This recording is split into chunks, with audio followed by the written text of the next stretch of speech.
Bienvenue sur le podcast Morisseau Consulting. Le podcast du jour est consacré à Scrum. Il fait partie d'une série portant sur la manière d'améliorer les anti-patterns Scrum par des pratiques Kanban. Kanban n'est ici qu'une alternative. Les anti-patterns pourraient être réglés en faisant du meilleur Scrum. Cet épisode conclut la série de podcasts sur le sujet. Mais avant de commencer, je me présente, Laurent Morisseau, coach et formateur Scrum et Kanban. J'accompagne les entreprises et les équipes souhaitant évoluer vers plus d'agilité. Je suis l'auteur du livre Kanban pour l'IT aux éditions Duno.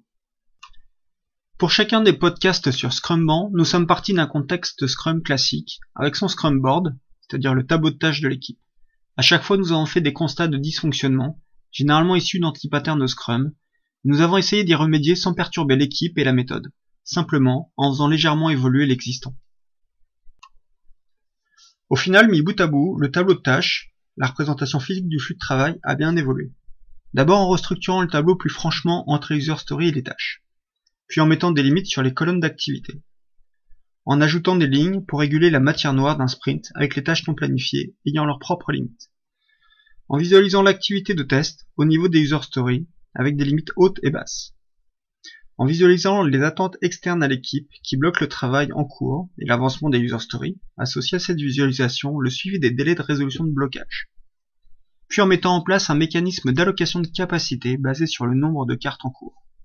Faire du Scrumban, cela revient donc concrètement à modifier les colonnes et les lignes, à mettre d'autres contraintes de type limite, et surtout, en visualisant la manière dont on travaille. C'est également compléter son point de vue, car Scrum fait un focus sur les obstacles par rapport à l'engagement de l'équipe sur le sprint, et on complète ce point de vue avec celui des blocages par rapport à la fluidité du travail. L'objectif de ces évolutions est d'avoir un processus de réalisation qui colle mieux à la réalité et aux contraintes de l'équipe pour fluidifier son travail. Nous avons également vu comment étoffer l'approche Scrum au-delà du sprint à un autre niveau, celui des backlogs et des équipes.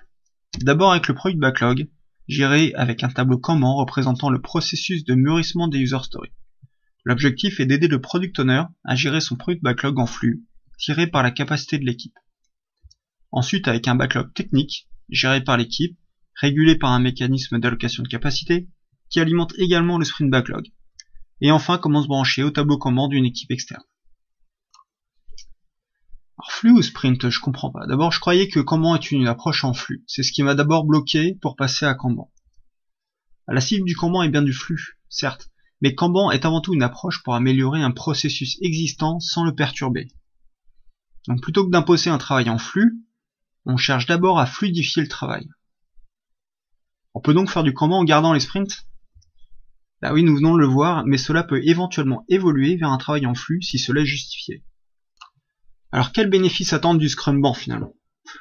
À faire du meilleur Scrum, avec un travail plus fluide, un travail moins variable, un travail contraint pour voir et surtout pour que l'équipe puisse réagir, notamment en anticipant les problèmes à court terme, les problèmes de blocage, les problèmes de goulot d'étranglement, et en anticipant les problèmes à plus long terme, comme la mitigation des risques techniques, la dette, et donner plus de responsabilité à l'équipe. La démarche Scrumban consiste donc à faire évoluer Scrum par des concepts Kanban. Scrum est un cadre. C'est un point de départ. Il s'inscrit d'ailleurs dans une démarche empirique d'amélioration continue. Nous ne préconisons pas une rupture, mais bien une évolution dans ce cadre-là. La question de ne pas savoir si on fait du Scrum ou du Kanban, est bien de faire du Kanban dans un contexte Scrum. C'est-à-dire utiliser les pratiques Kanban comme les contraintes sur les limites pour permettre cette évolution. Kanban dans un contexte Scrum est un nouveau levier pour relancer la dynamique d'amélioration continue de votre équipe, et donc de la sortir de sa zone de confort. Nous avons montré ici quelques patterns possibles d'aménagement de Scrum. Attention, ces solutions sont très contextuelles, ce sont que des exemples, à l'équipe de trouver ses propres idées pour faire évoluer sa propre manière de travailler. Et d'ailleurs, la suite vous appartient de rester ou non dans le cadre Scrum, par exemple pour aller vers du flux tiré. Shuhare est un concept issu des arts martiaux japonais qui décrit les 3 étapes de l'apprentissage. La communauté agile s'en sert parfois pour expliquer l'approche empirique et la démarche d'amélioration continue. Shu, on suit les règles, la pratique, les méthodes. A, on casse les règles et on prend du recul par rapport au dogmatisme. Dernière étape de l'apprentissage, après avoir cassé les codes, cela a permis de mieux comprendre plus profondément pourquoi la méthode au travers des pratiques. Vous êtes aujourd'hui en maîtrise des pratiques Scrum. Votre équipe ronronne. Il est temps de passer à la deuxième étape de l'apprentissage Scrum, de l'agilité plus généralement.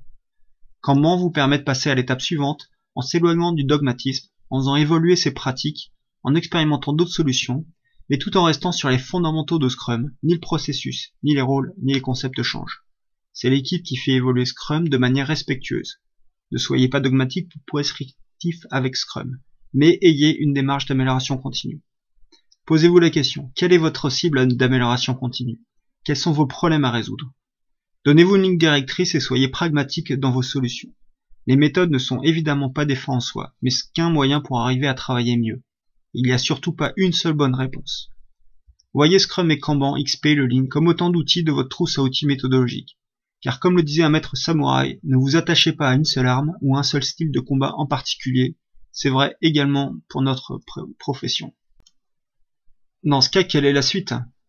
Bien, on peut aller encore plus loin dans le Scrumban, bien sûr, en suivant un principe de diffusion du Kanban.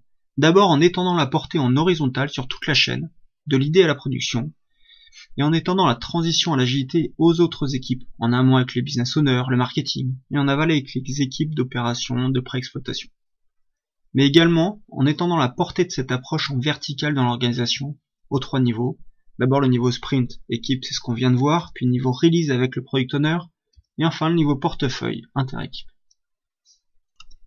Et voilà, c'est la fin de cette série de podcasts sur l'amélioration des anti-patterns Scrum par des pratiques Kanban, pour doucement aller vers du Scrum. Si le sujet vous a intéressé, nous vous proposons différents types de formations adaptées à votre contexte. Des formations Kanban, des formations Scrumban pour les équipes Scrum et le Scrum Master, des formations Kanban pour Product Owner.